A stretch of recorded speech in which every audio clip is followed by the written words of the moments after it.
Good afternoon, Madam Chair, Vice Chair, school board members, and Dr. Tyler. I am Dr. Monique Booth, Director of Elementary Curriculum Development and Support.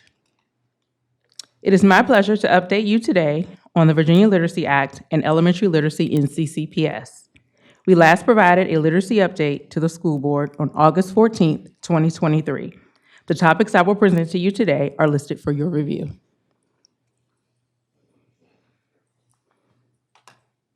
In the fall of 2024, the Virginia Literacy Act will go into effect across the Commonwealth for students in kindergarten through grade 8. The majority of actionable guidance from the Commonwealth has been for grades K through 5. We continue to await more guidance on grades 6 through 8. While this legislation is comprised of many components, a few of them are highlighted on this slide that have impact on students, teachers, and at the division level. With the revision of the CCPS Literacy Plan in 2022, we are perfectly situated to enact this legislation because of the work of enhancing literacy was already occurring. While we have many celebrations I could highlight today that you see on the screen, I want to spotlight our division's work around the implementation of high-quality instructional materials grounded in explicit, systematic, and evidence-based literacy instruction in our elementary schools. In CCPS, all elementary students, regardless of their background or learning needs, receive high-quality instruction that is grounded in the scientific evidence and proven to provide effective reading outcomes, close achievement gaps, and promote educational equity. The division has provided teachers with the necessary tools to deliver effective instruction and support students in developing strong foundational literacy skills. In CCPS, every K-5 classroom has high-quality instructional materials to deliver strong Tier 1 instruction for every student. High-quality instructional materials are essential for improving student literacy outcomes. The CCPS RFP process following CCPS board approval of the CCPS Literacy Plan paved the way for this opportunity in alignment with the Virginia Literacy Act. Our literacy plan states, division level and school leaders must fund procurement of adequate evidence-based resources for teachers. And by the 2024-25 school year, the Virginia Literacy Act states that every teacher uses evidence-based literacy curriculum for the entire literacy block, and every division ensures all K through grade 5 teachers have and used evidence-based literacy curriculum, which led us to this comprehensive purchase upon approval of the VDOE core curricular resources. The implementation of open court reading has ensured that teachers have consistent access to high-quality, grade-level content and no longer need to spend significant time searching for or creating materials. It also provides assurance that all students receive grade-level instruction daily across a grade level and in every classroom across every school. Students have access to rich text covering different genres and themes. Open court reading has had a long and successful history of teaching critical foundational skills using research-based materials that integrate findings from learning theory and cognitive science, also known as the science of reading, as well as literacy development and teacher expertise. And we are seeing evidence of this in our elementary schools across the division. Key instructional areas build across grade levels to help students become confident and effective readers using comprehensive reading and language arts materials. Instruction is systematic and explicit and includes practice and application. The materials include tips, instructional routines, and guidance that support building teacher capacity and skills to deliver effective literacy instruction. A single resource does not mean a rigid implementation. There are advantages to all schools using the same literacy materials, such as student mobility, the size of our school division, and an opportunity to provide the necessary supports, build capacity, and form learning communities. We understand the need for different schools to implement these materials in different ways. With all 41 schools using the same high-quality instructional materials, schools can connect with one another to make the best choices for their teachers and students. The most important instructional resource will always be the teacher, not the technology, activities, or programs. When teachers understand their materials, they use them more effectively, students have more success, students develop into stronger readers and writers, and teacher investment grows. Our teachers have shown true commitment to ensuring all students are experiencing high-quality literacy instruction. Learning to use new instructional materials is not easy, but our teachers have modeled how to be lifelong learners, and we thank them for their dedication. As a part of this division-wide implementation, we have been intentional about the systems and structures to support schools with delivering literacy instruction using open court reading.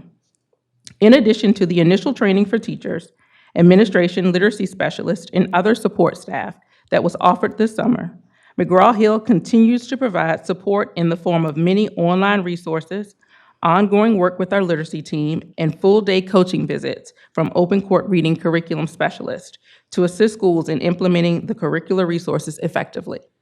Schools are currently in their second round of coaching visits, which will conclude at the end of this month. Some schools have opted for a third coaching day, either the spring, summer, or early fall. Principals tailor their coaching experience specifically to the needs of their teachers and their school.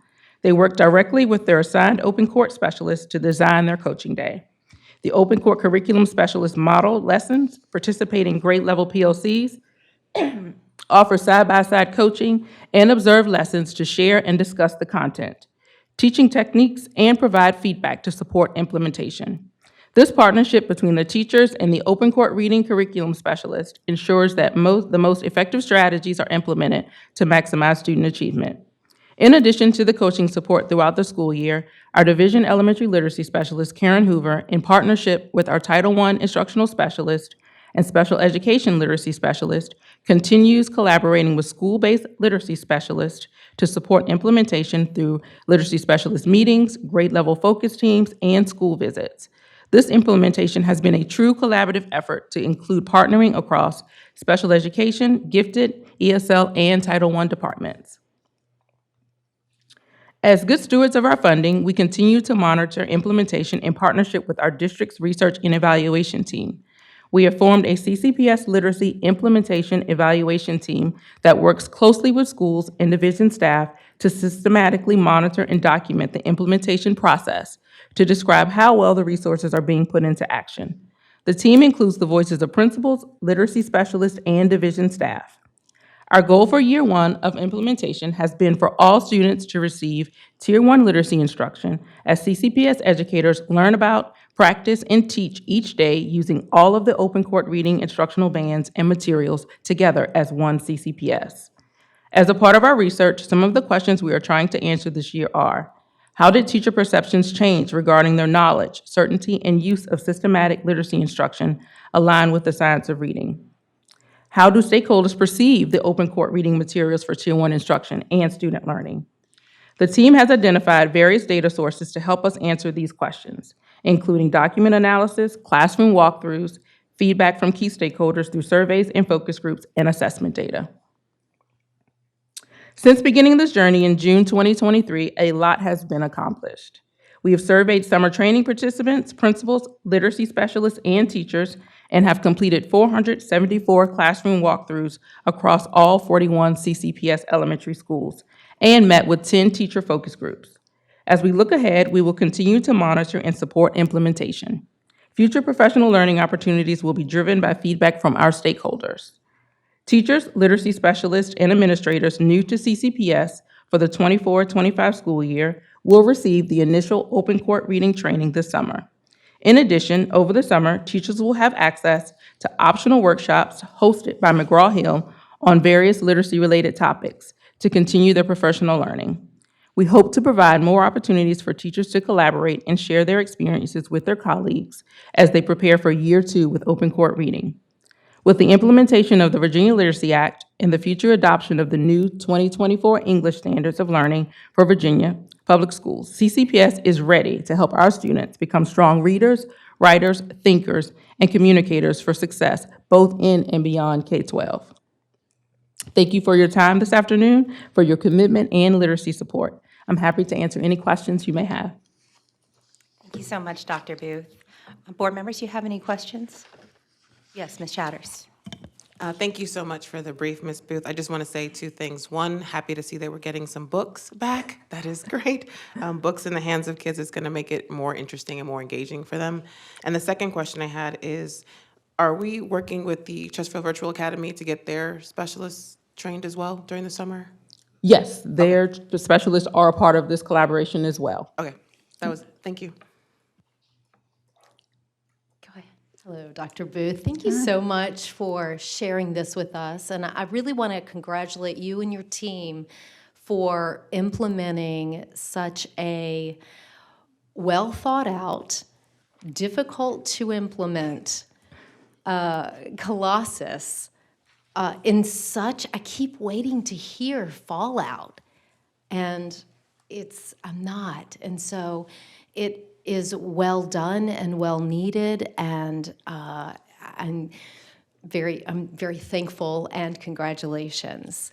I do have one tiny question. So you were saying that you sent out some questions to key stakeholders. I just wondered, have you heard back? What's the general consensus? Yes, we have heard back. It's not, our last survey is not closed yet, the one that recently went out to teachers, but we welcome an opportunity to come back and share with you the findings or just the results, the information we gather as a part of the research and evaluation process. Okay, thank you. Thank you. Dr. Booth, in reference to the coaching that you had mentioned, a question in regards to what does that look like for a teacher? I know in your presentation you had mentioned of, I guess, support staff, coming through the classroom, doing the walkthroughs and what have you. But is that by request for a teacher for additional coaching?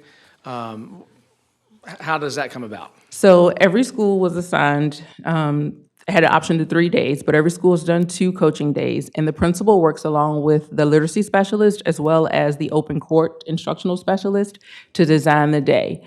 So some schools, it looks like a group of grade level teachers will go into, let's say, a first grade classroom, and the open court coach will side by side teach with that teacher while the other teachers and the literacy specialist observe, and then they have a debrief after and talk about what did they see, what was different, what was affirming for them for what they do in their practice. Some schools look at it where they might focus on one teacher and they have the open court coach go in and observe and model. It looks different depending on the needs of the school. It could be a PLC meeting that they attend, a planning meeting. We try to give that autonomy to the building level leader because they know what their teachers need in that moment. We provide a menu of options, but that was very flexible and very intentional to the needs of the school. So as a follow-up on slide 5, coaching support throughout the school year, that's what you're referencing, those 2 days? Yes. Okay, so it's not a teacher says, hey, I'm not sure, or this isn't working, can I get some additional help? I guess that's the angle I'm looking at. What does that look like in this program? So every school has a school-based literacy specialist or reading specialist who serves in that coaching support at the school level. And at the division level, Karen Hoover, our division level literacy elementary specialist, works with those literacy specialists. And then in our Title I schools, we have instructional specialists that support literacy in that space as well. So they go out, provide coaching, they support in planning. So we have different avenues for that, but the main support currently it happens at the school level with that literacy specialist. Okay. And then also you mentioned the McGraw-Hill open workshops, which are available spring, summer, and fall. Are those virtual or in person? So yes, Open Court offers a wealth of virtual anytime learning opportunities that anyone can, take advantage of, but we share that information with our teachers whenever we see something or a certain department. If, for example, if something is ESL specific, I'll make sure that I share that information with our division ESL specialist so she can then pass that information on. But as far as the summer opportunities, some may be in person, depending on how many people we have register, and others will be virtual opportunities. Wonderful. Thank you. Thank you very much for your presentation. Obviously, we all know literacy reading is fundamental for all of our students. So glad to see that we have engaged with this open court model. Quick question off of what Ms. Chatter said, as far as the books being back in the hands. Can you describe some of the materials that is being used through open court, like classroom? I think I've been in a few classrooms where you see new information on the walls, that type of thing. Okay. So every classroom is outfitted with a set of sound spelling cards, which are just the phonics, phonemic awareness connection to the alphabet line you're used to seeing. And then each student has a student anthology, which includes rich grade level text. It has a series of fiction, nonfiction, fantasy, different genres of stories that the students engage in that also connect and align to social studies and science content. At grades K through 3, there are decodables that students have access to. And then in K2, those are take-home decodables that the parents can have an opportunity to see what the kids are learning at school, and then the student can then bring home this text to read in confidence at home. So it has that home-to-school connection. There are fluency opportunities. There are activities that the teacher can have the student participate in that extends learning or either gives opportunity for practice of learning. So there's a wealth of resources that are available to the teacher, but also to the students. Great, thank you.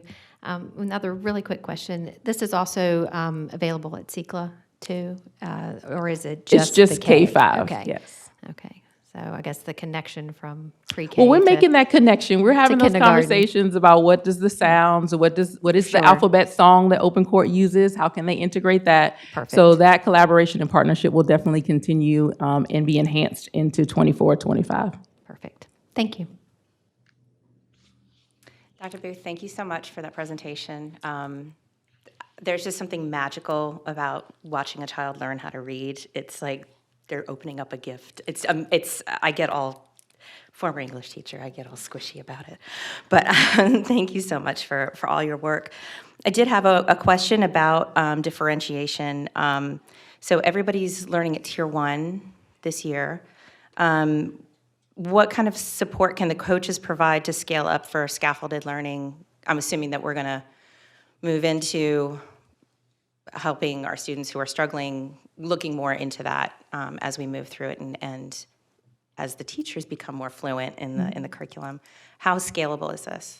It is scalable. I mean, you're looking at it on both sides, right? You're looking at the student who may need intervention because they may have some gaps in their learning, but you're also looking at the student who needs that opportunity to be enriched and look at higher level text. So they offer opportunities for that. They also have an intervention guide that supports ESL as well as different other levels, special ed.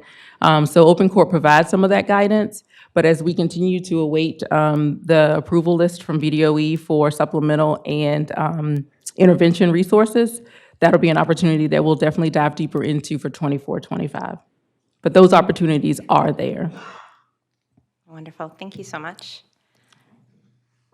Any other questions? Thank you all so much. Thank you, Dr. Booth. Next, we have a presentation on proposed additional middle school mathematics pathways with Ms. Staines.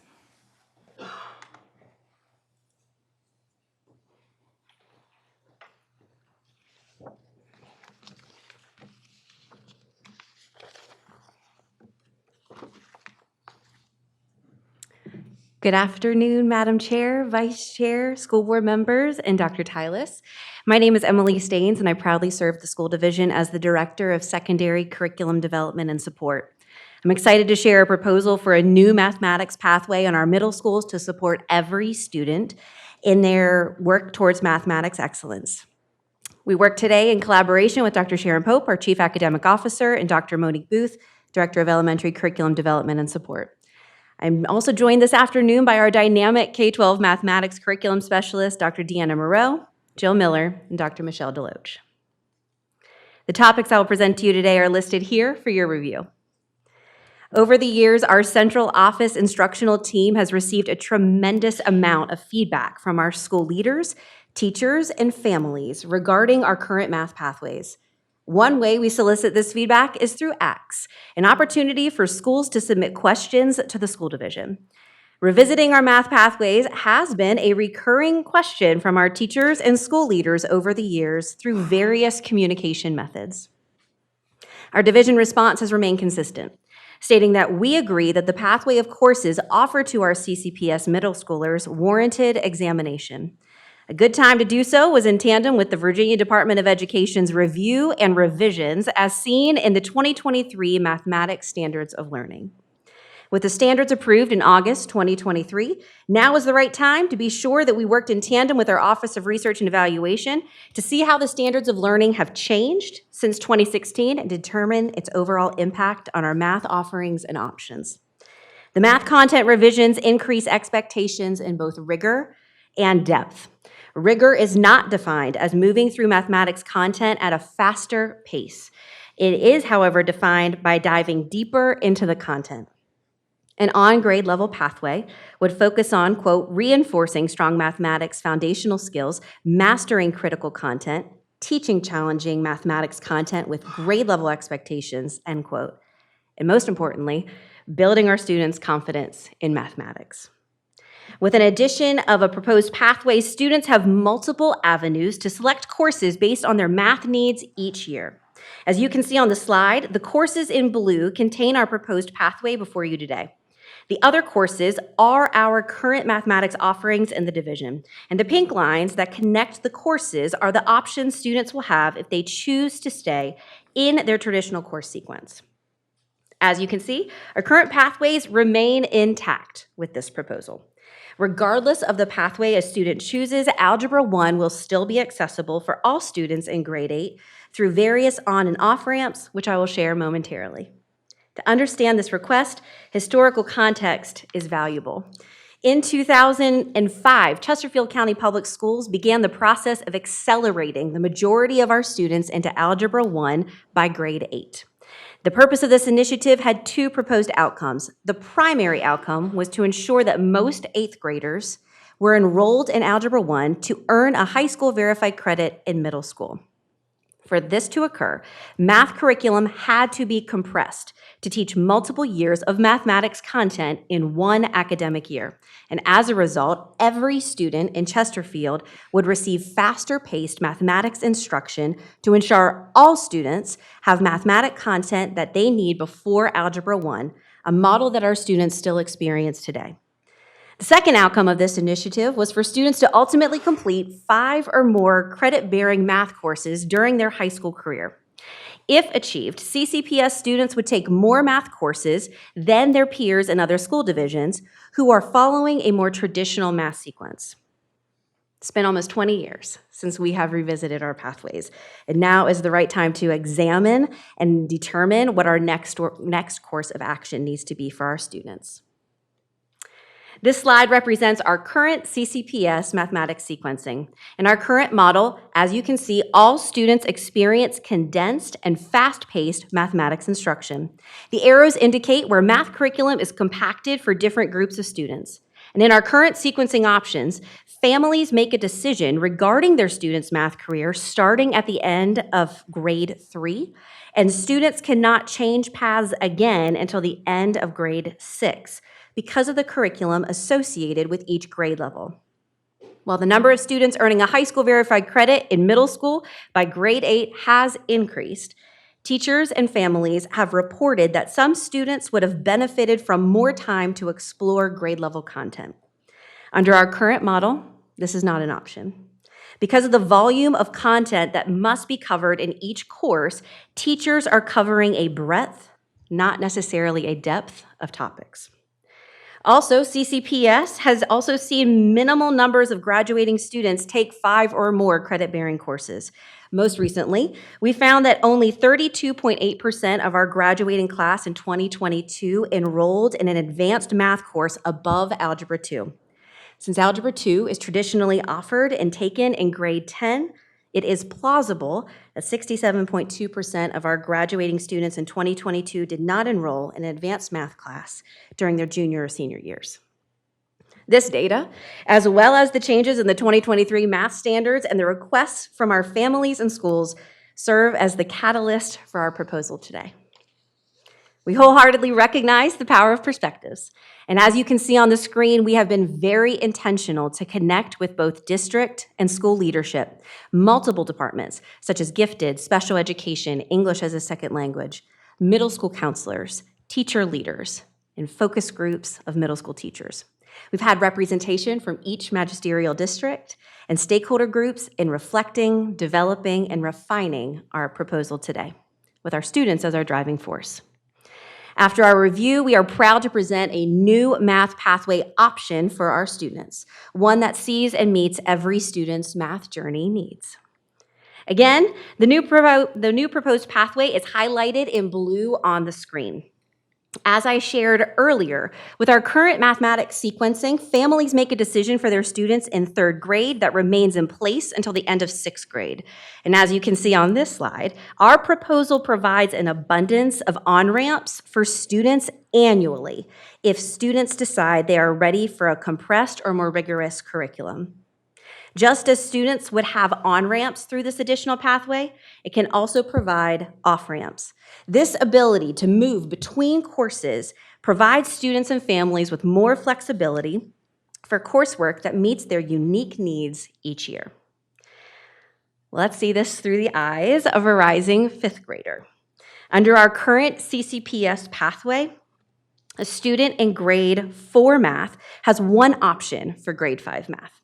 Similarly, a student in Math 4A only has one option, Math 5A. With our proposed on-grade level pathway, both groups of students would have an additional course option.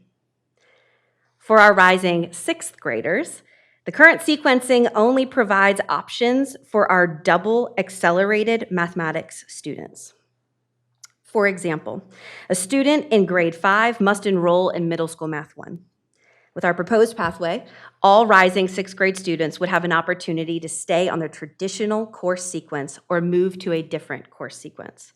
And if approved, students could begin utilizing this course option during the 24-25 school year. Feedback is a critical component of our proposal, and the feedback you see on the screen is representative of the stakeholder groups mentioned and referenced on slide 10. And it's comprised of 124 responses from all magisterial districts. As you can see, 95.2% of our schools and instructional leaders from all levels support the proposed mathematics pathway. We want to ensure you had an opportunity to hear from a few of the voices in the field who provided comments as part of their feedback. And on the screen, you see a quote from an elementary school principal, a high school principal, an elementary math lead, and a middle school math teacher. These perspectives were truly representative of the majority of the overwhelmingly positive responses we have received as part of our proposal that is firmly rooted in a consistent belief across stakeholders that the additional pathway will benefit every student in Chesterfield County Public Schools. On behalf of our K-12 mathematics team, Dr. Monique Booth, Dr. Sharon Pope, I want to thank you for the opportunity to present this additional opportunity for our students and our families. And I'm happy to answer any questions the board may have at this time. Thank you, Ms. Staines. Board members, are there any questions? Wow. Mr. Peranto. I couldn't hit the microphone fast enough. Soon to be Dr. Staines, if I Thank remember you. correctly. Yes, sir. The conversations I've had with folks about this are very indicative of the things that you shared from what others are sharing in the slides that you presented. And so to have the options, the pathways for students who can jump on or jump off, so to speak, take a more challenging course or try it and realize, okay, this is not for me, and go back to, previous math, if you will, on a different path. I think those options are fantastic, and so I want to give credit where credit is due, of course, to you and your team for, recognizing and hearing what parents are saying, what staff is saying, what teachers are saying, and then doing the hard work to figure out how do we make this work, and at the same time ensuring that our students are receiving the education that they need in regards to mathematics, which obviously, as we know, is extremely important in our society. So just want to thank you and the team for putting this together. I'm excited for the potential of this as to what's to come. And at the end of the day, as we continue to enrich our students, as they continue to grow, and knowing that you're not stuck. And there are options out there for you. So again, thank you to your team. Thank you, sir. Have the best team. Ms. Chatters. Thank you. My question was about the infrastructure. So I know we talked about it briefly about some of our schools, especially in Dale District, we have virtual math teachers. So are we trying to get the virtual math teachers, how are we going to get them on the same page as the rest of our in-person instruction? Tremendous question. It begins with a vote this evening, and then once that occurs, hopefully a yay, then we will begin the process of ensuring that all of our teachers, starting in that elementary 4A, 5A, all the way up through middle school, all are receiving significant resources, training, professional learning for every single person. Our focused math teachers, as you're referencing, our virtual math teachers have an opportunity and do attend all of our professional learning. And a few of them are even leading some of the PDs that we have had throughout the division as well. So very excited to make sure that there is a seamless integration, and we will work very, very closely with Mr. Ernie Longworth, who is also supporting them at the division, to make sure that that is as seamless as possible. Thank you. And then the next question was about, for some of our annual subs that are math teachers that are not yet licensed to do that, how are we going to work through some of that as well? Absolutely. So at every middle school specifically, we do have a department leader. Some of our schools also have a math coach, just kind of depending on what staffing looks like from year to year. Even some of our instructional designers were certified math teachers, so they are really helping to also lead the charge in that way as well. So we are working to not only make sure that they have exactly what they need each and every day in terms of their coaching, but that's why we really want to make sure that we have robust resources to support every single one of our teachers with ready-made opportunities that they can immediately take and turn and use in their classrooms. So I've gotten great support or overwhelming response to support this. So that's not the question, but the lingering question was about, the last question I have was about in our accelerated math students, the ones that are in elementary who identify for math accelerated, are we going to make sure that they stay challenged? We're not removing anything from them. I just need you to say it out loud that that's not going to happen, that they're going to maintain their ability to do accelerated math at their elementary schools. I am very proud to tell you that, yes, they are absolutely going to continue to have a differentiated learning experience that will continue to provide their unique needs to ensure it is differentiated to what their specific learning level is going to look like. So we're going to work very, very closely. I know Dr. Deanna Moreau is standing here right now. She would say, yes, absolutely. And so we are really working on a robust series of resources specifically for our 4A and 5A teachers to make sure that it is differentiated to meet that need. Okay, I made a mistake. I had one more. I'm sorry. This is for real, the last one. Resources. Yes. So I hear resources, I hear teachers, I hear money, I hear, okay, so we added a new pathway. If that is the way we decide to go, does that increase the number of teachers we're going to need to facilitate the load so that we're not burdening a math teacher to do 6, 7 accelerated and the 6th pathway, if that makes sense? It does. It really depends on what the student request is going to look like. So we will work very closely with our middle school principals and specifically thinking about scheduling and what that can look like. We do try to minimize the number of preps that any given teacher has so that they can really focus on what that specific content looks like. And in terms of our instructional resources, based off of this evening, we are ready to go with an implementation plan of what that draft could look like for our schools.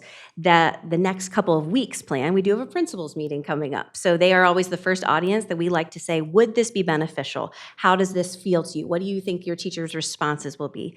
Then we ultimately take it to our teacher leaders. That's instructional math leads at the elementary level, as well as in secondary. We have our middle school and high school department leaders.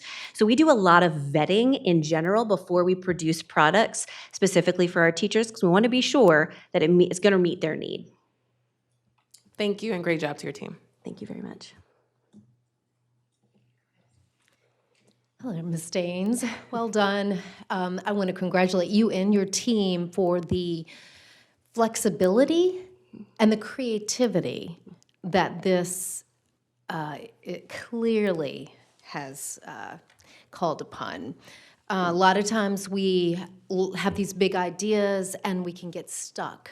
We're like, nope, boo, sorry, you made this decision, you're gonna need to stick with it. And then a kid might think, oh, I'm just bad at math, and then it can go downhill from there. And so I love that, you're like, the rigor is going to stay. We are creating people who are good with math, and some people can learn zippity fast, and some people need to slow it down a bit. Rigor is the same. So that's a very big deal. And the idea that a third grader needs to make this decision is unbelievable. So well done on all of this. Thought it was interesting you mentioned Algebra 2 as sort of on a lot of students because that's all I need to do. I wondered, what's our goal? Do we have an end goal to have possibly kids who have capped out, oh, these are all the maths that I need to take. Junior, senior year, I'm free as a bird. What's our goal there? Our goal is for every single student to see themselves as, number one, a math lover and student, and that does mean that hopefully they are taking above and beyond the courses that are required for a standard diploma. So we do hope that our students are going to take math all 4 years of their high school careers. Okay, good. That's what I was hoping you'd say. One more question, and this I don't know. I know that when I moved into this county, and it could be specifically because of this one initiative back in 2005, the GPAs are markedly higher than in other counties. And I wonder, does Algebra 1 count toward it counts toward your high school GPA, correct? I believe so, yes. Okay. All high school bearing credit. Right. Okay, so there you go, doing everyone a solid. Okay, that's all, thank you. Thank you. Soon to be Dr. Staines, I have one more question. On slide 14, you had mentioned the 95%. When we met, I had some question in regards to that. For those that might be seeing this for the first time, could you explain the breakup from 1, 2, 3, and 4, and why you say 95% when 73% is present? Gladly. So in our scale that we worked on with research and evaluation, you use a scale of 0 all the way up to 4. For us, we said 1 was going to be no support. So there was absolutely zero way that somebody was going to support that. Happy to report that that was 0% of our findings. If someone scored between a 3 and a 4, that is what we decided was support, because a 4 out of 4, if you can see it on the screen, says full support. So that's why we do say that 95.2% do have support, but it might not be full support. Thank you. Thank you, Ms. Staines. I have a question. Yes, please. And it's really less of a question and more of just a hope as we move forward in the process. When you're seeking stakeholder feedback, we have 67% of our students, if I heard you correctly, which is crazy, 60% of our students hit the brakes after Algebra 2. We have a huge well of stakeholders to draw from and ask questions about what would make you take more math classes. Why did you disengage? Why was that the point where you enough is enough? I can answer that question for myself. But and parent input as well. I know as you move through this process, we need to get through this first stage, but and I know that you'll reach out to all of those resources, but I would love to hear from parents about how they feel about, is this a priority for them in 3rd grade? Does that priority change when they're entering high school? Do we, I know I can speak for myself. Of course, my priorities have changed for my student from 3rd grade to 9th grade. So just any opportunity we have to engage parents and students as stakeholders, that'd be great. Absolutely. Thank you. And I think okay, great. Thank you, Ms. Staines. Thank you very much. Next, we have an update on technology from Dr. Tillman.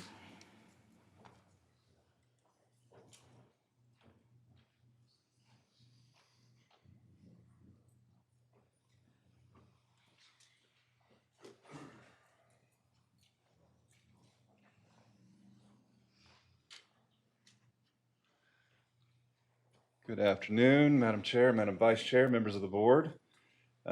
Annually, I am blessed to stand before you and give you a technology update in terms of our successes for the last year, our goals for the current year, our goals for future years. And I have with me today my 2 directors, Director of Technology Services, Ms. Erin Ford, and Director of Information Security, Mrs. God, I blanked out. Ms. Lunsford. Sorry, I was thinking of that and went on. All right, let's get it together here. So what I want to do is, from my point of view, give you kind of a strategic overview while they're going to focus on their individual sections of our department. If I were to give you an elevator pitch of what we do, I would say that we run a highly complex environment that supports the needs of our students and supports the needs of our staff, supports the needs of our parents, our communities.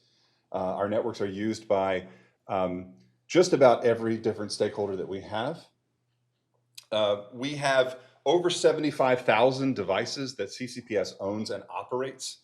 That includes stock levels, that includes iPads, computers, laptops, Chromebooks, mostly Chromebooks in that case. But additionally, we support about 130,000 devices because of personal devices that are also using our networks, cell phones, other devices, well, not really other devices, mostly cell phones. And that creates a need for greater complexity around security. It creates a need for greater infrastructure demands. It does a lot of things that force us to act in certain ways. The expectations of our communities have changed over the last couple of years. That's why I speak about cell phones now. 5 years ago, cell phones would have been banned, or maybe 10 years ago. They would have been banned from our environment, except by adult users. Now we don't necessarily embrace them, but we do allow their use. We allow them to use our resources. We allow them to benefit from internet access that we provide. We allow them to work off hours, in hours, everything else, right? Speaking as one of our adult users, I use my personal cell phone at work. I'm sure everyone else does as well. I rely on the technology that we provide or the infrastructure that we provide to make that work better. And balance for us is always key. You know, in the 1990s, it was all about people, process, and technology. People, process, technology. Well, now it's people, process, technology, and limited resources, right? How do you do all of those things with all of these restrictions? And that's where our strategy comes in. So it's a little cliche, but I did a SWOT analysis over our entire infrastructure, our entire department. And when we look at the strengths that we have, I love to say that our greatest strength is our people, and it is. We have very smart people doing very good work. They are constantly stressed. They are constantly overwhelmed. They constantly have more to do than they can possibly keep up with. But they do it every day. They have a sense of duty to their environment. They have a sense of family because their own children attend our schools. Their own families attend their schools. Their neighbors attend our schools. They have a drive, right? It's very great. We also have a wonderful support of our leadership. Dr. Doherty has been very grateful, or very gracious, in his support of our department, his support of our needs. And of course, that funnels down to our finances, our budget department. All the other departments have been very, very wonderful for us. We are nimble and adaptive, which is hard to say in an organization our size. We are able to make changes rapidly. I'm not sure that we have always been able to do that. We have worked very hard to make that a possibility. We have a strong foundation established by previous leaders in technology. I know each and every previous leader that has worked here in our technology department, and I stand on their shoulders. They have made some wonderful decisions over the years. They have built a foundation that makes it easy for me to do my work. We also have strong state and federal relationships. We work closely with other school districts. I learn from other school districts. We communicate with each other. We problem solve with each other. We tell each other about certain events that are occurring in our district so that we can help others not have the same problems or issues. I work with the state police for cybersecurity issues. I work with the federal government for cybersecurity issues, including CISA and the FBI. So most of that is information sharing back and forth. We tell them what we're seeing. They tell us what they're seeing, right? But in the event of anything occurring, I know that I have people I can talk to. I know that I have other resources, and it's not all on us. And finally, for anybody who has read Who Moved My Cheese, we have teams that seek new cheese, which means they're not scared of change. My teams don't exactly embrace change the way I do. I love change. But they do accept change. Right? They don't fight it.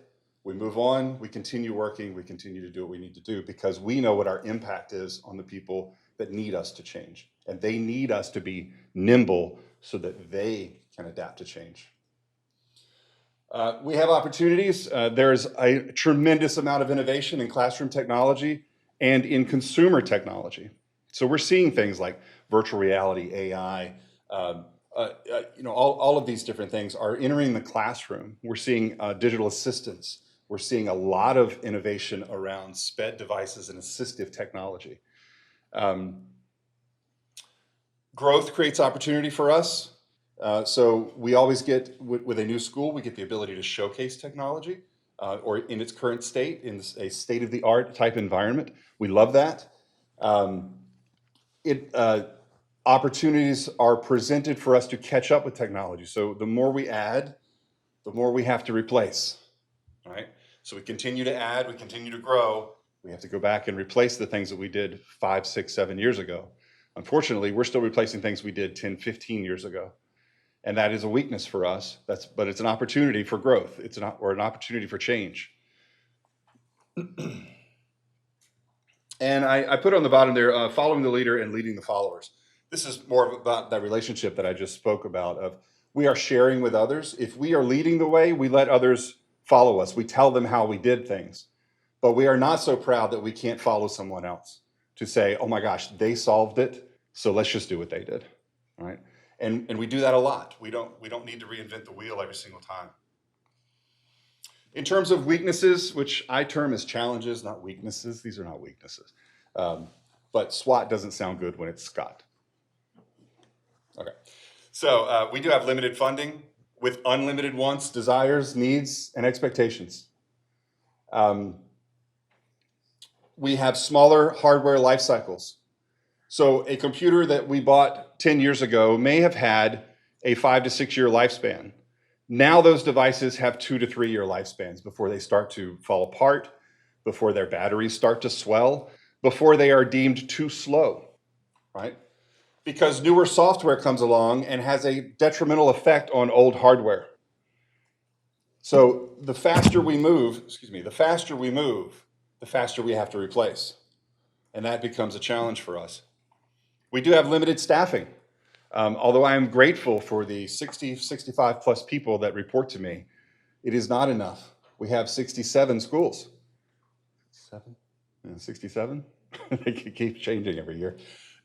We have a lot of schools, right? We have a lot of other buildings in addition to our schools. I don't need one-to-one staffing, but I do need more. Growth is a challenge for us. although the end result is that we get to showcase how wonderful we are, it's very hard for us to expand, to do the daily activities that we have every single day, now add a school. Or in this case, this year, add 2 schools. Right? It's difficult. It's difficult for everyone. I don't mean to say that we are unique in that, but it is a challenge for us. And we have the unknowns, the unknown unknowns, right? We are constantly faced with surprises. Things that happen that we weren't ready for, things that happen that we didn't think about. But that's part of our nimbleness and adaptiveness, is to be able to say, okay, here it is. Here's something new that was purchased that we need to implement. Here's something new that somebody wants us to do that we have never seen before. Let's jump on it and go, right? In terms of threats, we always have cybersecurity threats. I feel very good about our cybersecurity posture right now. We are always adapting, we are always changing, we are always growing and improving in that. But we work very closely also with the county's cybersecurity department, and I'll let Lourdes, of course, speak to that. But this is a lot of our relationships with outsiders, is to say, what are you seeing out there? What do we need to be prepared for? Student data privacy is a part of cybersecurity. This is more about how we use the data that we collect and who we share it with and why, and what they do with it once we share it with them. That is something that we continue to work on, that we continue to try to establish a governance policy over how that occurs. This year hasn't really been a problem for attrition. I'm very happy to say that we've had some stability this year. But last year, we lost 12% of my staff. Some of that was due to retirements. Some of that was due to frustrations. This year, we've seemed to have stabilized. And that stability seems to have come after the correction in pay scales, that project. That seems to have helped a lot for at least my staff. We do still worry about market competition. We still worry about people being poached from us, that we are spending time to train people that may not stay with us, right? And that's a constant threat in technology in the first place. We have a threat against vendor reliance and vendor lock-in. We have, for instance, we have Google. We are a Google shop. When Google changes a rule, we can't do anything about it. We adapt. When Google changes the way something works, we adapt. If Google says we're no longer going to offer Gmail tomorrow, we have to adapt. We don't have alternatives. We don't spread that across other environments, and we should. We need to. But the lock-in that we currently have continues to get worse every year because we continue to rely on those vendors every single year, and they know that, right? So they continue to offer more and more and more and more to keep us in that environment. It is a problem that all schools are facing right now. Because we have Chromebooks, we are attached to Google. Chromebooks only work in Google. And Google is only one of our vendors that we have lock-in for, but it's the easiest one to know. So we continue to look at ways that we can diversify. And again, growth is both a weakness and a threat. It's probably an opportunity. It's everything, right? Growth sparks all of that for us. I'm excited by change. I always have been. And growth is part of that, and I embrace that. So with that being said, I'm going to let the two directors come up and tell you about some of their team's accomplishments and goals for next year. And first up is Mrs. Lourdes Lunsford.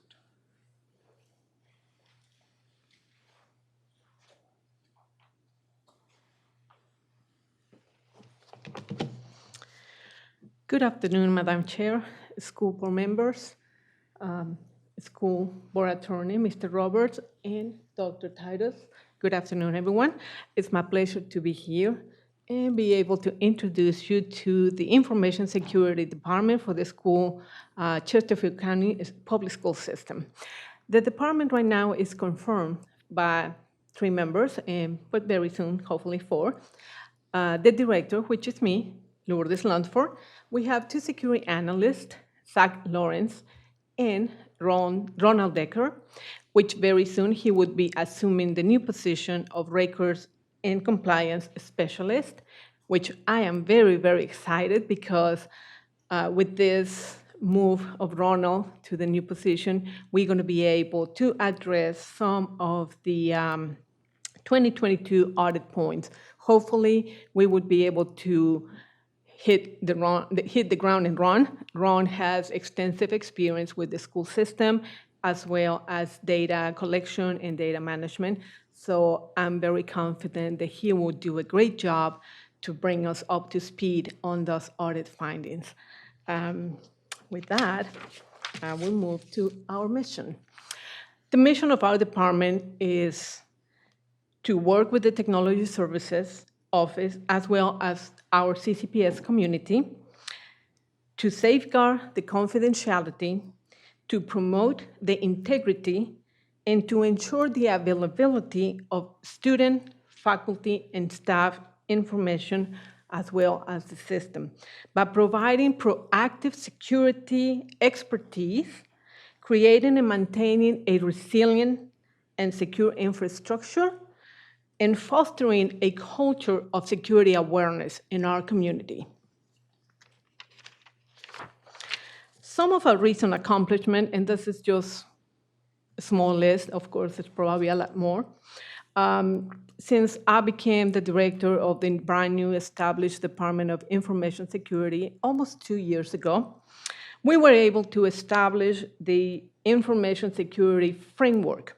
We chose the CIS 20 controls as our baseline because going to a different framework would be very harsh on everybody, considering also the limited resources at the time.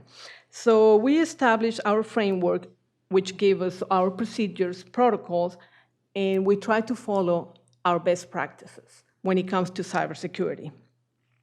We also enhance the Information Security Awareness Program. The Information Security Awareness Program was already in place, but we're trying to make it more appealing to our users. We heard about our staff have to take more time than really necessary to complete the security awareness. So we were trying to make it more concise, so our instructors will not take extra time from the instructional periods to be able to complete that training. We also created the cybersecurity intranet website where we are posting all our new policies. Also, we have a section where we have newsletters where everybody can go and read them at their own leisure. We are not emailing them any longer. We're not requiring everybody to do it. It's just little bit pieces of information that we put out there to keep our community, our school community, informed of what is going on. Recently, we also launched the campaign to have all CCPS users to change their passwords annually. That was a huge change on our community, but however, we were able to do it with great success. Everybody embraced it. Now we have everybody changing their passwords annually, and we are getting very close to our new campaign. We also expanded our protection of emails that contain sensitive information by but by enhancing Virtue as encryption tool for Gmail. We establish and manage software for external vendors. We try to keep track of who has access to our systems. So we have a new system called Improvada that allows us to manage those external vendors as well as their access to our CCPS systems. Those were our accomplishments. Current projects. On our current project list, we are currently managing the request for applications, and we do an evaluation from the security perspective. We make sure that all the applications, add-ons, Chrome extensions have the minimum and best practices when it comes to cybersecurity before we allow them to integrate with our ecosystem. We also monitor vulnerabilities and threats.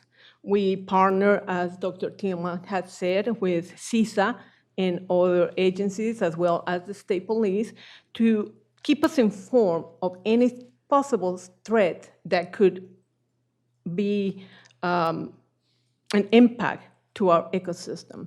So we try to do that as well, and we are currently doing that. We also manage the authorization and authentication process, which would be who has access to what and what kind of access. We try to follow least privilege, meaning we will give you access to what you need, but we try not to give you more in order to protect what we have, as well as to protect the user who we give them those access. We also perform external penetration testing, and this is just to make sure that our perimeter is safe, that we don't have weakness or holes out there that would be very enticing to bad actors to get into our systems and take advantage of that. We oversight and manage third-party vendors, as I mentioned before. And not recently, but we are preparing for our next campaign to have everybody to change the password. And we are trying to make that a little bit more and try to make some enhancements by increasing the length of the password. So right now we are currently 8 digits, but hopefully we will have a good embracement for our community to go to 12 digits, which ensures that the passwords are harder to guess. We also are currently doing MF changes for adult users, especially those that have privileged or elevated access. We are trying to have them use multi-factor authentication, so just an extra layer to protect their accounts and their access.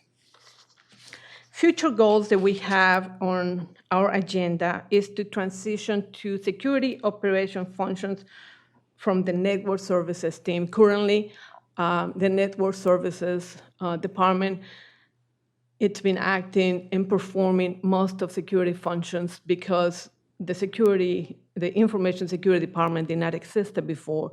So they were responsible for a lot of those tasks. And we are in the process as a goal to transfer all those functions to the security information. We continue moving users to MFA. As I mentioned it, we are trying to make sure that any user with elevated privilege are currently using multi-factor authentication for extra protection. We also are, on our goals is to contract a security operations center to help us to monitor our environment, not only during working hours, but we also want to have that visibility 24 hours, 7 days a week, 365 days a year. Because as everybody probably knows, attackers don't always work 8 to 5. They like to do it during weekends. They like to do it after work hours. So that's one of our goals, be able to contract a service provider who can have those eyes out there for us. We continue to manage and performing external penetration testing just to make sure that we don't have any weakness or any possible holes out there that somebody can take advantage of them. We also want to establish a data classification project, which would allow us to know what we have, where we have it, to give us our tools to know how to protect it. If we don't know what we have and we don't know where it is, we will not know what to do to keep it safe. And finally, we would like to have everybody, not only users with privileged access or elevated access using multi-factor authentication, but we would like to have also the students using multi-factor authentication. We are currently looking at different options, easy for them to do without interfering with their instructional time. Thank you very much. That's all I have. And now I'm going to let our Director of Technology Services come on over and talk to you about her department. Thank you.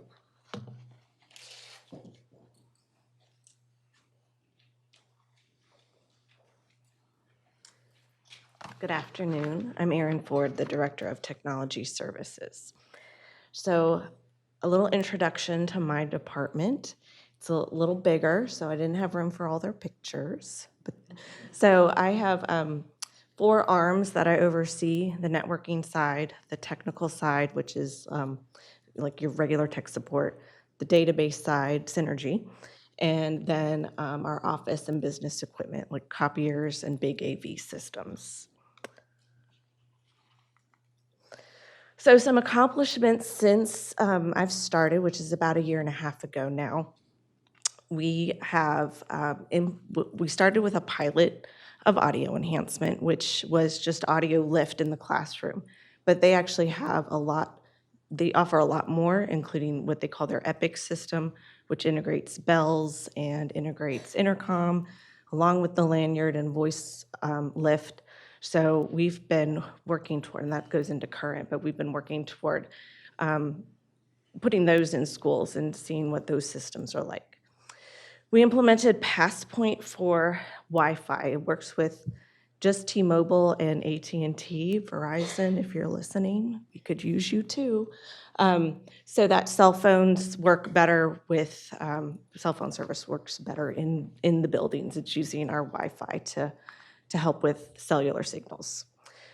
Putting Wi-Fi at the football fields to increase anytime, anywhere learning, but also it happens to also help with ticketing with the huddle passes. We worked to explore and implement a cloud-based phone system for transportation. And we're now going into current, kind of looking to see, can that system be an enterprise system for our school system in all the buildings eventually. We also, we purchased a product to help us with inventory management. and along with the ticketing of, to service that inventory. That coincided with kind of reorganizing how we perform technical services and saying, okay, when you put in a ticket, it might not just be one person because we can't be one-to-one. You're going to have a whole team of people, and that's gone really well. So Synergy is, we re-implemented, well, the special department re-implemented the special ed part of Synergy. And so we helped them with that transition because it wasn't just flipping it back on, it was, we have to re-implement it, which was kind of a big undertaking. Dr. Tillman mentioned Google. Well, we were using it for free, and then Google got wise to how much space people were using in general. So we had to upgrade with some licenses, and then we just fully upgraded to what I call the Mamma Jamma Google, and it has the enterprise version. So we have expanded Google Meet capabilities, plus I don't remember how many terabytes. It's a lot of terabytes. So there's more opportunity. There's more security tools that we're still learning about too. And then our database services team worked really hard to get online registration up and running. So instead of families having to do paper pencil registration, they can start with online with Synergy and then move from there. So current projects, there's a lot of ongoing. So audio enhancement installations are ongoing. We had to redo the infrastructure to enable audio enhancement because it's all internet-based. It's not just plugging it in and having it work. So we had to wire schools, put in new equipment. And they're still doing some wiring, and they're still doing some installations, and they're also still doing testing. We are adding more wireless access points in high schools so that more devices can be online. We're also targeting spaces that are high capacity. So like there are some schools that put a bunch of kids in a space for testing. So we're adding more access points to support that. We've been a Promethean shop for a long time, the interactive flat panels. We're looking at other options. We recognize that, their support might not always be what we want or what we need, so what else is out there? In addition to that, we're looking at different casting options. Casting from your computer to a TV sounds like it's super simple, especially if you have like Google Chromecast or something at home, but it's also very insecure. So it's kind of this balance of making it easy and making it secure so that we don't present more vulnerabilities. So that's why nothing is super fast, because there's always security in the background. PaperCut is a product that we purchased for the entire division. It works with copiers and printers so that instead of copiers print jobs just going through, you put in your code, it saves paper, it's more secure that way. So once you put in your code and release the print job, you don't accidentally print something you didn't want to. And it ends up creating, having the schools have some more differential funding so that they don't have to buy as much paper usually. And then we're looking at upgrading phone systems for schools that their phones will just stop working, especially after it rains because of copper lines. And then goals, so it's all ongoing too. So more audio enhancement, more aging hardware replacements, more phone system replacements, and in addition to that, it's upskilling our staff so that they can service all these new things that we're putting in. So we've also been a focus for instruction. So we need to expand our services to the business side of the schools too. So for instance, a new ERP system is being purchased, looked at. And so, we want to be able to help support that. We are also doubling our internet capacity for high schools. So now more bandwidth, faster. And then in addition, with implementing our new ticketing system, we want to look at service level agreements and try to be more proactive and saying, okay, here's your time to resolution, rather than just, we'll be there when we get there. And finally, just all the growth, all the new, just making sure that we can keep up with and service all of it. And that is it. So, yeah. Thanks so much, Dr. Tillman, Ms. Lunsford, and Ms. Ford. Board members, is there any discussion or any questions about the presentation? Ms. Chatters? I did. You had mentioned that your, the ones that walked away when you had the vacancies, and I'm sure it spread throughout, but did they specify why they were leaving? When you said you did like exit interviews with them? We did not have any opportunity to do exit interviews. A Your lot best of the guess. transitions that occurred were retirements. We had about half of them were retirements, so we had all new staff coming in for that. The other people sort of made it clear as to why they were frustrated, but we don't have any formal answer for that. So to get you to the staffing level that would be commensurate to the level of responsibility that you have, your recommendation would be what to attract the people that you need? Sorry to put you on the spot. In terms of attracting people, right? I mean, it's the same thing we always use. We are an environment that cares. We're an environment that we work together. We're not in competition with each other. Those kinds of things. But the need that we have now is more for people that are enterprise level thinking instead of the TSAs that we have that are first line tech support, right? That's where everybody thinks where that need is.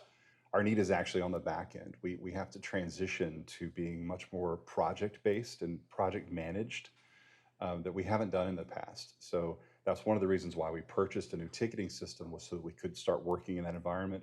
We're also getting ready to institute new project management software as well, so that we can start thinking at an enterprise level. But in order to do that, I need project managers too, and I don't have any. Or we need vendor managers. We need things at the central level to support the staff on the ground. And right now, it's a very big gap between director, coordinator, and the people on the ground. Right. So the coordinator and the directors, the coordinators and directors are having to pull a lot of that load.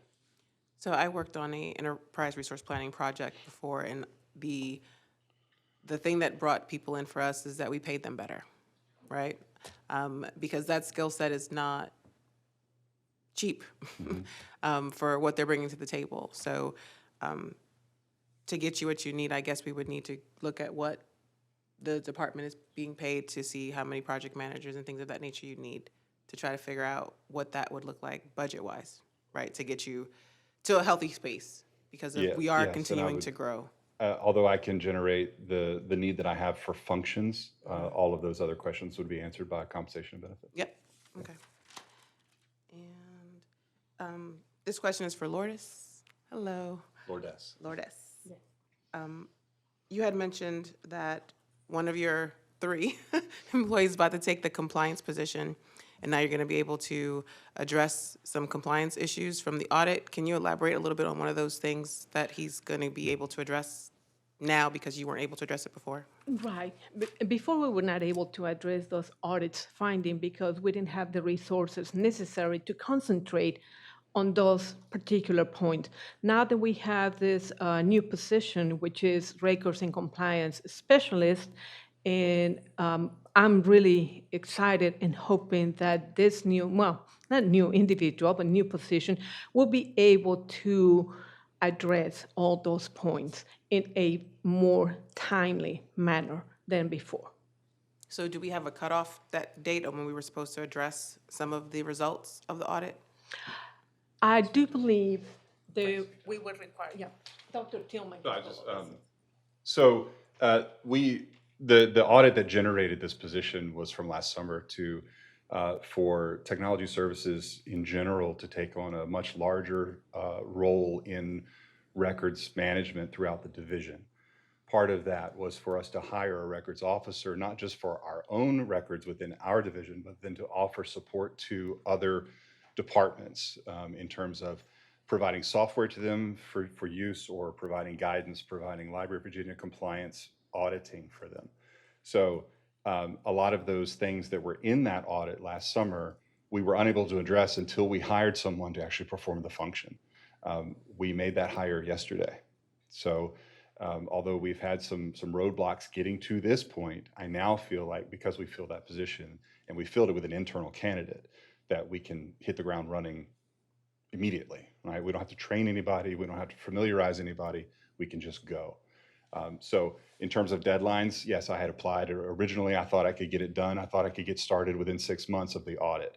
That turned out to be an impossibility based on our ability to release funds, based on our ability to access those funds, to advertise the position, all of those things.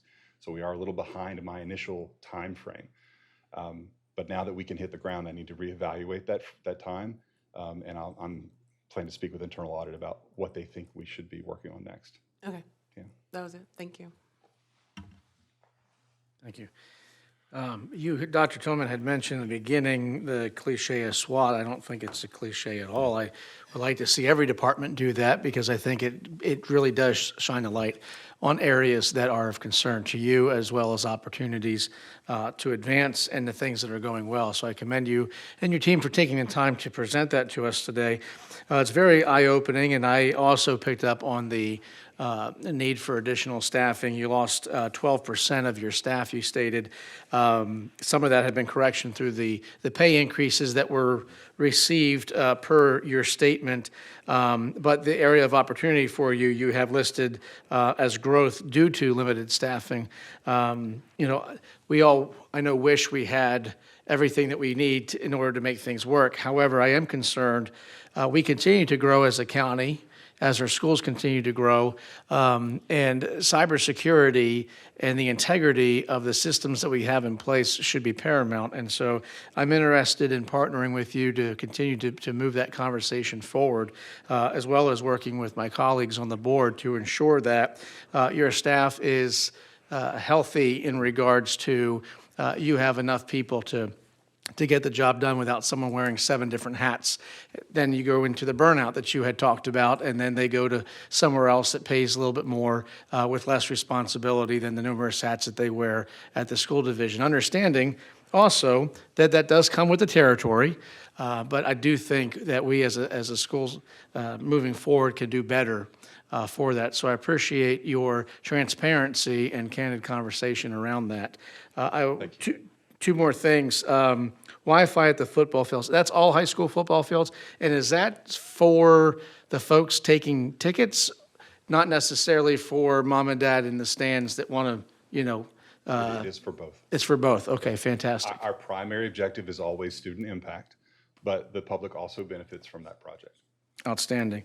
And last but not least, the only recommendation I would have in authentication, and this is just a personal thing, I always get tripped up when it asks me to click the box with all the stairs, and one of the boxes has like a corner that has a stair in it, and I never know if I should click that or not. So I'm not a robot, but I just wasn't sure if that box should be You can't clicked. find the stoplight in We Just do not putting it out use there. CAPTCHA environments for that very reason. They're not very loved by anyone. Yeah, correct. Well, I'm in that group. So take that advice with what you will. I appreciate that, and I did want to add, that one of the things that actually limited staff makes us do is makes us work smarter and makes us use and lean on other tools and lean on our vendors to support us as well.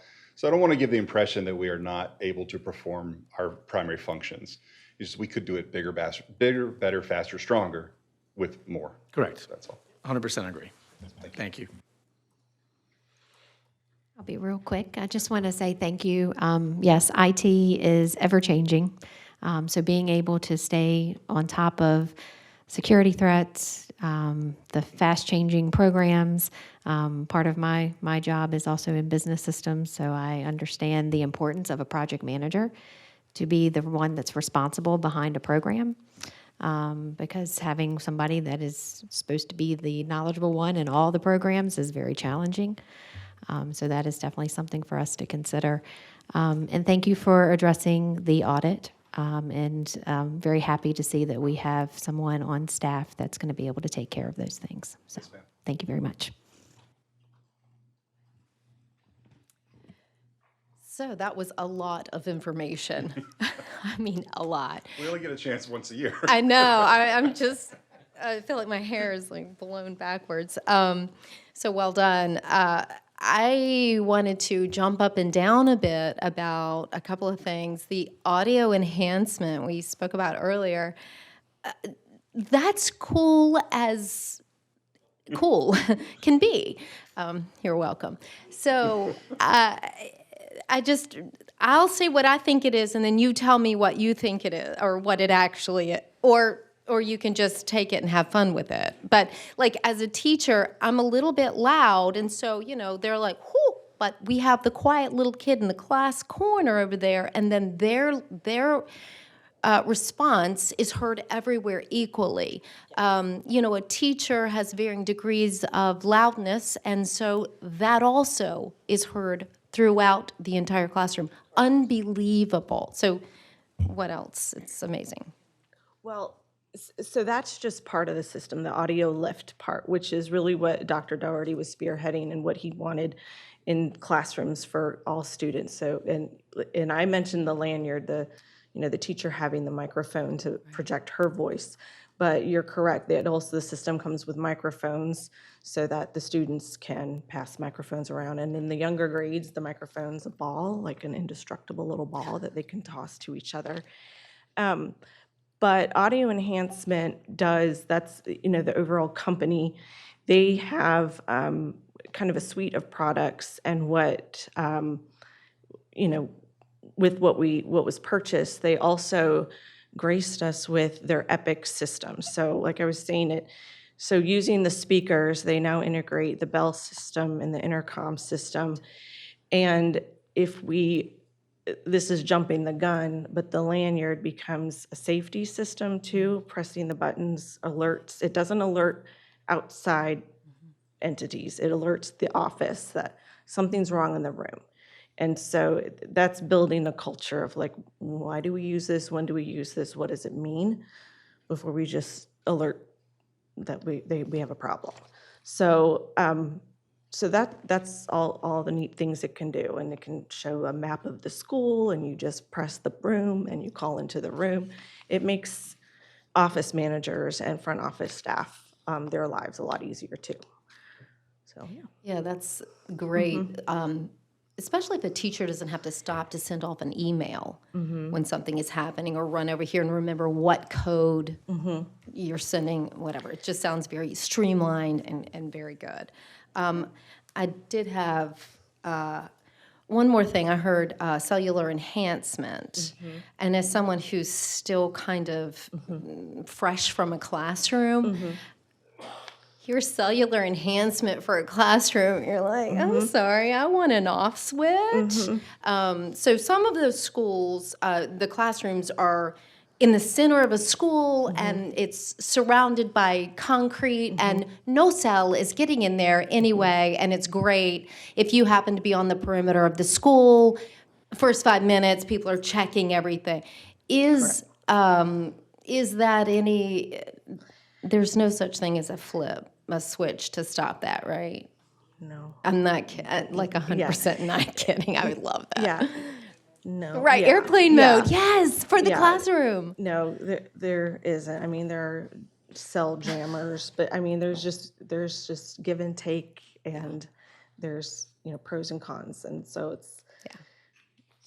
Yes, I understand, yes. I am a former educator too, and I had the phone jail. Yep. Exactly. It's a difficult balance because it's not always our students that are requesting cellular enhancement. It's our own staff.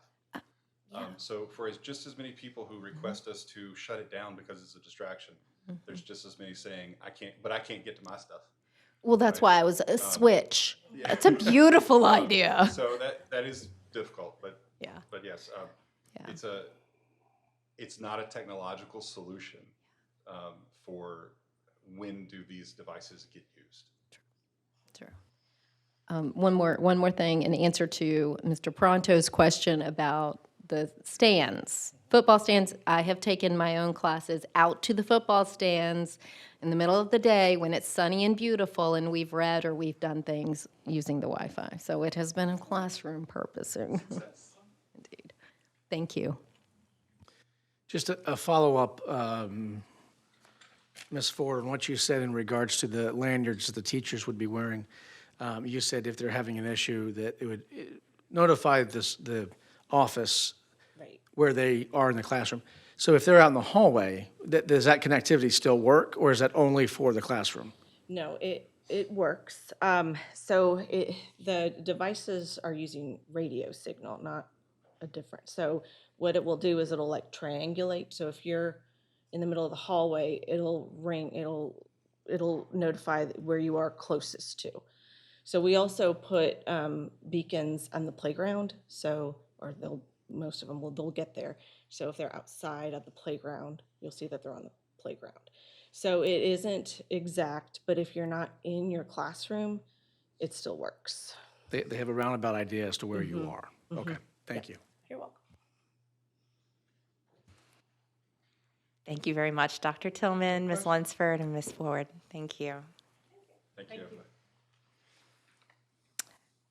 Board members, next we have our school board self-evaluation, code of conduct and governance manual discussion. We can start, well, I guess we'll go through,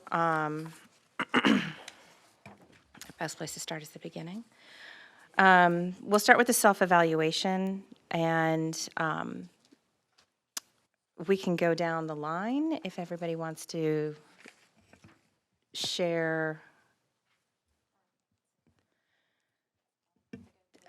There's one in the folder. And this is really just it is, as it says, it's just a reflection. Are we even 12 weeks in? I don't know how much reflecting there is to do, but I think this does allow us an opportunity to set goals and to see, where we want to be. So I guess we can we'll start with you, Ms. Hudgens, and we'll go down the line with each question. So the first question, our board is committed to a vision of higher expectations for student achievement and quality instruction. Strongly agree, disagree, or strongly disagree? Strongly agree. Mr. Paranto? Would you strongly agree? Yes. Agree? Yes, Disagree? I strongly agree. Great. Ms. Coker? Let me turn my mic on. Strongly agree. Obviously, we would not be in this position if we did not meet what that statement says, so. Ms. Chatters? Agree, strongly agree, Great. That was strongly agree? strongly agree. Okay, great. Ooh, we're 5 for 5. Okay. And the second question, we have defined goals toward our vision of high expectations. We'll just start back with you, Ms. Hudgens, and go back down the line. We also have to identify a goal. We don't in that one. Do we have to? If you have a goal, If identify you have a it. goal, identify it. Yes, there you go. I don't like having to go first every time. Okay, we'll switch it up. Did it really? Okay. I'm super positive, guys, so let's not have defined goals. I'll just say agree. Mr. Paranto? Yes, I agree as well. Are we going to hold the identify goal till after everyone states the Do you have the a first goal to part? identify? Well, I think the goal of any school board should to be to ensure that the academic success exceeds the expectation of standards. That's always a goal to, aim towards, and to ensure with that we are supporting staff to, pass that down to the schools and then support them however needed with the feedback that we have in return. So that would be one of the goals I would identify, yes. That's great. And I'm going to skip you. I'm going to go next. Because I would agree because I think, we I think our division does that with exceeding the SOQs, and, we have, we make that a priority, not to do the minimum, and I appreciate you pointing that, like, really just making a point to say that. Ms. Coker? Agree as well, even though I think, obviously, being less than 12 weeks in, we still have, as a board, to identify all of these goals for ourselves. But one of them that I had was obviously advocating for necessary funding for our school district and continuing to work with our local delegation and our Board of Supervisors. Excellent point. Ms. Chatters? I would say agree as well, and a goal that I would identify would be to ensure that we are equitably distributing our limited resources where they're needed most, because the theory of everybody gets one is not going to work when you're limited on resources. So we need to take care of the ones that are in need right now, and I think that would be a good goal to identify. Thank you. Oh, you want me to? I'll start with you. Number 3, we have strong shared beliefs and values about what is possible for students and their ability to learn, and of the system and its ability to teach all children at high levels. And you can identify a shared belief if you can identify a shared belief. Please share one. So that's like so many things in that phrase. So I'm going to say that I know we all have strong beliefs, right? And I think the one that we share would be that we want what's best for kids, right? So that's the easy one to do, the one that we share. About the possibilities for students and their ability to learn and the system and its ability to teach all children at high levels, I think that requires a little bit more deeper dive than we've had an opportunity to get into. So I'm not 100% comfortable on agree for that, because the other portions of the sentence we haven't hit yet, considering 12 weeks in, right? So if we're going to identify one shared belief, I would hope that one of the shared beliefs would be back to the equitable resources, right? Because children learn differently. We know that children learn differently.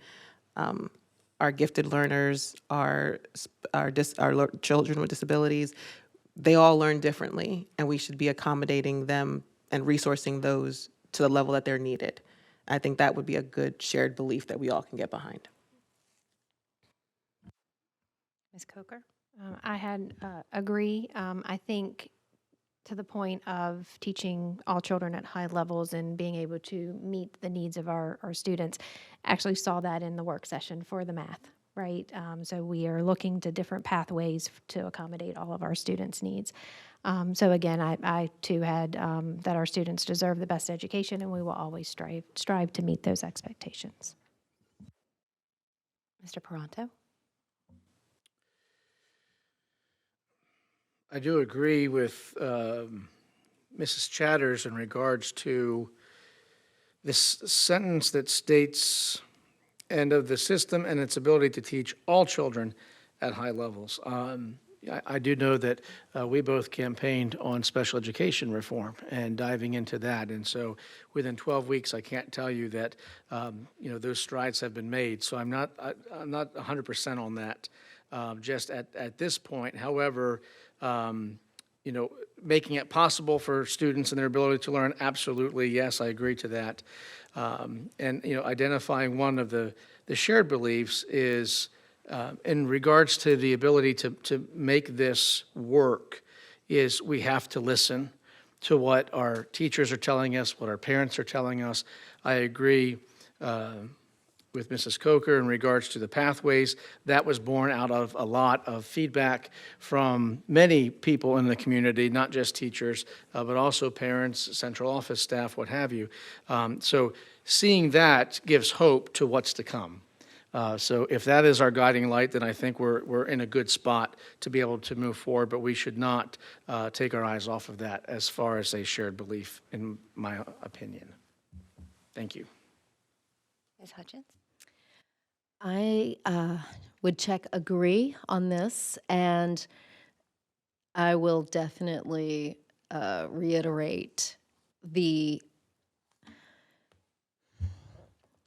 it is very difficult to move a humongous ship. And again, what we've seen, this creativity and flexibility in my, how many weeks, 10 weeks on this job, I have seen that again and again, and I am pleasantly surprised again and again. And so I feel very optimistic. And I know that we are all student-focused and student-first, and as far as we have interacted on this board, that is the number one, the primary goal for us. And I think if we keep that as the number one primary goal, we will accomplish our tasks that we have set forth. Terrific. Question number 4. Excuse me. Our board is accountability driven and is as evidenced by the fact that we spend more time focused on policies to improve student achievement than we do on operational issues. 11 weeks in, I'm going to say one of the things we did have to address was a process and procedure issue, and I think that we came together to do that really well. Short turnaround time, so I would say agree, not strongly agree yet because we haven't dived into it enough to, in my perspective, to give a strongly agree, but I would say agree. Ms. Coker? Agree as well. Mr. Pronto? Agree. Ms. Hutchins? Agree. Great. Question 5, we have a collaborative relationship with staff and the community. Ms. Chatters? I'm going to go with agree again. I know I've worn out emails to the staff, and they've been very responsive. And the community is starting to warm up to engagement. As long as we continue to engage them, I think they'll continue to engage us. So I would say agree. Ms. Coker? Agree. Yes, obviously focusing on communication, both internal and external, is vital to our role. We can always, though, improve communication. Mr. Pronto? I would say agree. The collaborative relationship with staff, I know we have in our short 12, if that's 12 weeks, run time, run into some hurdles and obstacles that I believe staff has been in collaboration with, in communication with us, and being able to circle back around and have conversations that help us continue to move forward. So I would say agree to that. In regards to the community, I think that is collective and individual in and of itself. Collective meaning the communication that comes from the schools, individual meaning each representative sitting here and their interaction with the community to represent, not only their district's, concerns and desires to the board, but then communicating that as well. So more work obviously to be done there, but a long-winded way of saying I agree. Thank you. Thank you. Ms. Hutchins? I agree. Fantastic. Question 6, we have a strong communication structure to inform and engage both internal and external stakeholders in setting and achieving district goals. I'll go first this time. Thank you, Ms. Coker. Agree. I think one thing that we've done for our external stakeholders is with the communications department, we have our quarterly newsletter, email that goes out, kind of highlighting the things that are going on in our individual districts. So that is one example. Anybody else want to give their input on that? I'm going to be agree on this as well.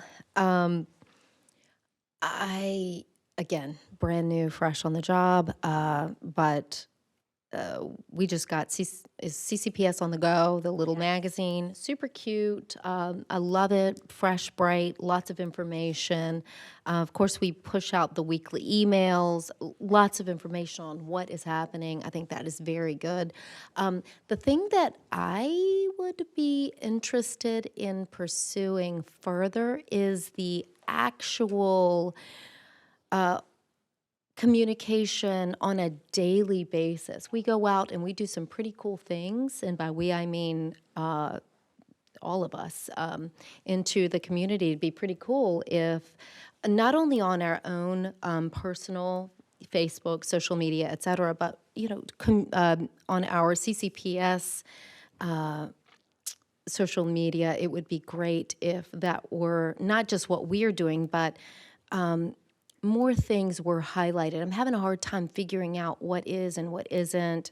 And so also if we, to have something, we're going to have a town hall, or I'm thinking the budget town hall, ways to get those things out, word out about that in a just a more judicious fashion. I think that is a little area that maybe we could work toward.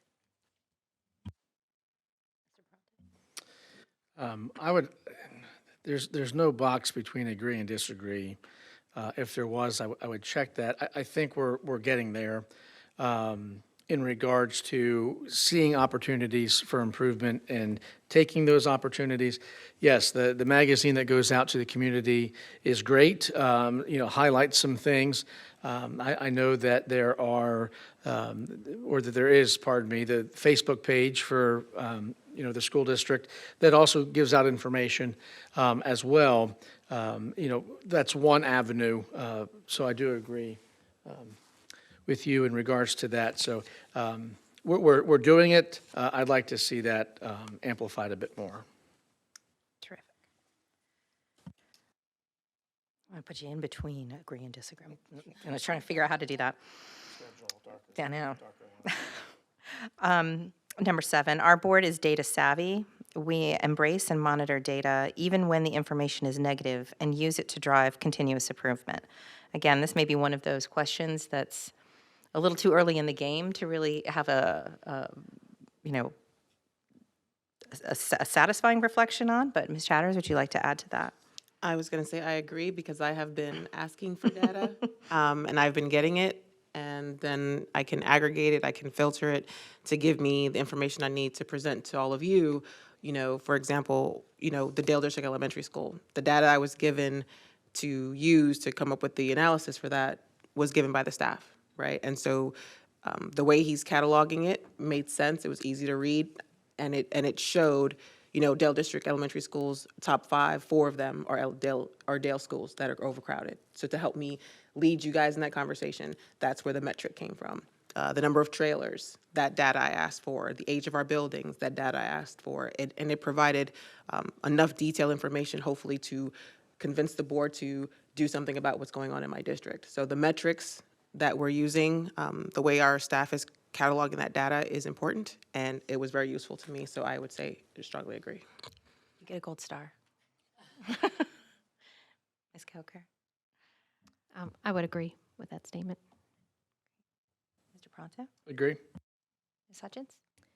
I agree also, and I'm going to add, staff has been, I'm going to reiterate, patient, but very helpful. So I came in knowing not much at all, and age of playgrounds, how much, what has been put down, painted, this has building, was it painted? When were these gyms replaced? Vestibules, all of this stuff. I have no way of knowing this. And everything I ask for, it's the information I'm given in a very timely fashion. I'm able to make decisions based on that. Makes me look good. And I am so thankful. I'm so thankful. And so, yes. But so what would that be? I'm a strongly agree. Absolutely. Very ringing endorsement. Number 8, we work to align and sustain resources to meet district goals, even in the midst of budget changes. I would say agree. Challenges. Did I say changes? I'm grateful that the board is willing to listen, and that's part of the job, is listening. And even though we have budget challenges, I appreciated the fact that the consensus was to add some things to the unfunded requirements. That would be an example of, it didn't ask for one, but that was one that was really important to me and my constituents, that we acknowledge what's not going as well as it could be in my district, and I appreciated the support from all of you to add that to the unfunded requirements. So I would say I strongly agree. Ms. Coker? I too had strongly agree, actually for the exact same reason that during our first budget season, we did received feedback on a few things that were not in our unfunded list, and we did work together to get those added. Mr. Pronto? I would be strongly agree. Terrific. Ms. Hutchins? Strongly agree. Another 5 for 5. I love to see it. We lead a united team with the superintendent with strong collaboration and mutual trust. Ms. Hutchins? Strongly agree. Thank you. Mr. Pronto? Agree. Strongly agree. Agree. Terrific. And number 10, our board takes part in team development and training to build shared knowledge, values, and commitments for our improvement efforts. I have not applicable, but we do have we do have trainings planned, so we're getting there. So I would say the same thing. If we have to mark something, I guess I'd say disagree, because it's only been 11 weeks, we haven't had a chance. Right. That's fair, right? It's disagree because we haven't done anything yet. The one thing we had scheduled got canceled. I know. I think we I might would- have been the only board to sign up. I would say when we had our retreat down in Williamsburg, our veteran members of the board did come to us and recommend the different sessions to attend. So I do recall my interest in the budget. Ms. Coker said, well, hey, listen, that would be a good opportunity for you to get a glimpse of what that looks like. And so those things, I think, would take credit on 10, and I would say agree to that. Fantastic. Yeah, the VSBA conference. Yes. Yep. Great. Yeah, I don't NA on this. I'm strongly agreeing here. I think that as someone who came on the board with precious little information, I feel like the training both, we've done it on purpose and we've done it casually. And I think both ways were very beneficial, and I feel supported. I had agree twofold. Yes, we've done, I think the onboarding for the new members too also counts as training. And then, yes, the what we took place in November, and then, yes, we have something also on the books. So, On the back of your evaluation form, there are 2 questions. What do you believe is one of your board's greatest strengths? And what do you believe is an area of growth for your board? Who would like to go first? Ms. Chatters? The answer is the same for both. Oh, I like it. We have really strong people on this board, and that can go either way, right? We could be dead fast in our positions, which could be an area of growth, right? To not be so locked into our position and be willing to listen. But also, one of our greatest strengths is the fact that we're locked in, right? So, I mean, it is both a negative and a positive depending on what direction we're going. But the strength of being so focused and locked in is that I have found that we're more willing to listen than I thought it was going to be, right? I thought it would be a little bit more if you're so locked into your position, you're not willing to listen, right? Or I wouldn't be willing to listen. But that's not the case. Like, we are managing to get through to each other anyway, even though we're passionate about this particular subject, right? Or we didn't see it that way before. So I would say the board's strength is that we're stubborn and locked in, but it's also an area of growth is to continue to listen. Like, we could be better. I think if we had an opportunity to visit each other's district, that might help us see the things that you might not understand because it's not happening, right? You haven't seen it, you don't know. But if we took that time to do that, once a year to visit the other district or something, then that could help us with the insight on how we make decisions. Ms. Coker? my area that I said for our board's greatest strength is new ideas and new collaboration, kind of following suit with what Ms. Chatter says. It's 3 new people, so you've got great ideas and things that you would like to see brought forth, having the benefit of being a a veteran, old timer, whatever you want to call it, got to see a board that did collaborate well, that did have good communications, and that is what I hope to see with this board as well. And so far, so good. So I hope we keep that up with our strength. Area of growth is communication. Learning each other's best communication style, too, is key. Is it better when to talk to each other? I think Mr. Pronto knows my best time is during soccer practice when I'm sitting at River City waiting for my daughter's practice to end. So those type of things are things that we still need to learn in an area for growth. Thank you. Mr. Pronto? I also, for the belief in growth, communication, I would second or third, I guess I should say that point. And I do agree. In one of our greatest strengths, I think, at the end of the day, as passionate as I know I can be about various topics, the question for me is always, what is in the best interest of the student and of the teachers? And so I think we commonly, 5 of us, share that same, even if it looks different than what I may think or another colleague may think, it's still that drive of what is in the best interest when we're talking about, a math pathway that we will consider, and vote on what is in the best interest of the student. When we're talking about a budget, what is in the best interest of the student? So numerous examples there that we could recite, but I do think that's a strength of this board, that it does not fall on deaf ears, that reality of what are we doing to advance Chesterfield County Public Schools. Again, we have different ideas as to what that looks like, but working together to be able to say, this is how we're going to move forward. I've seen portions of that already from this board. As much as we've had conversations in which we may not agree on things, we've also had conversations in which we have collaboratively come together and said, yes, this is how we believe we should move forward. So that is a strength for us. Thank you. Ms. Hutchins? So Ms. Chatters took the words out of my mouth. Collegiality is frankly the word that comes to mind. We are people that all of us have strong opinions. And what I have found is that at our heart, it is what is in the best interest of the students and by extension, the staff, the admin, et cetera.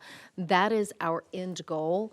And I have found the level of respect amongst the 5 of us has been in the face of maybe some differences of opinions. It's been actually heartening. So I am very happy with our level of collegiality. And so these are all, I think it's not an easy, this is an area of growth, and this is something we're doing great at. This is a big mix. And communication, that's it. It's communication. So we're all different. We all have strengths, weaknesses, skills, and being able to respectfully address one another and believing the best. And that's my key takeaway. I believe I've interacted with, the 4 of you enough that I know where you're coming from, and I can believe that at your heart, you have a positive mindset toward this problem we might be trying to work through. And that's very helpful for me to know. So that's all. Thank you. I said that I like, and I think this is kind of very telling that ours are so similar, but I think one of our greatest strengths is that we are new. There's no old habits to break. There's no old ways to undo. It's a fresh start. And I believe that learning our, kind of along the lines, I think everybody's kind of touched on it, learning the way we all communicate, learning how we each learn. It's, it'll take some time for us to know what works best for each other. And that's just a time opportunity. I don't think there's anything that we need to address with that. Board members, we do have on the agenda discussion of the Code of Conduct and Governance Manual. We also, in 5.5 minutes, We are scheduled to have a closed session. Mr. Roberts, do we need a motion to move this item? Or I guess it's a work session. We don't need to do anything fancy. No. Yeah.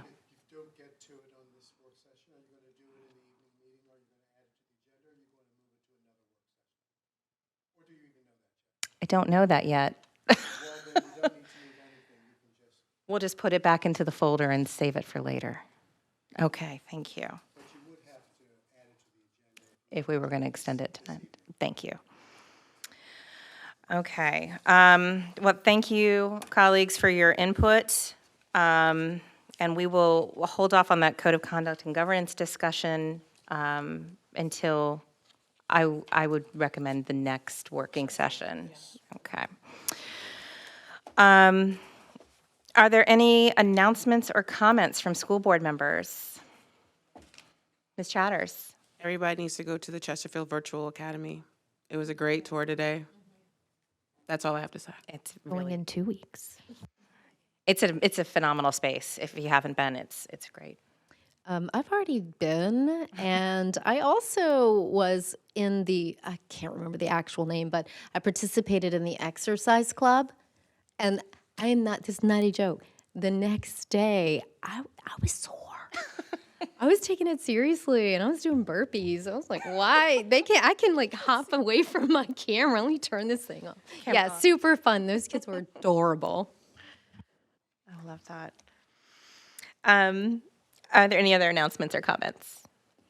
Okay. The next school board business meeting will be held this evening, March 12th, 2024 at 6:30 p.m. right here in the public meeting room. We need to adjourn into closed session. The closed session will be held in the superintendent's conference room. Madam Clerk, would you please announce the items for today's closed session? It is my understanding that the school board desires to enter into a closed session in accordance with Section 2.2-3711.a of the Code of Virginia, the Virginia Freedom of Information Act, and specifically under subsection 1, the discussion and consideration of personnel disciplinary matters.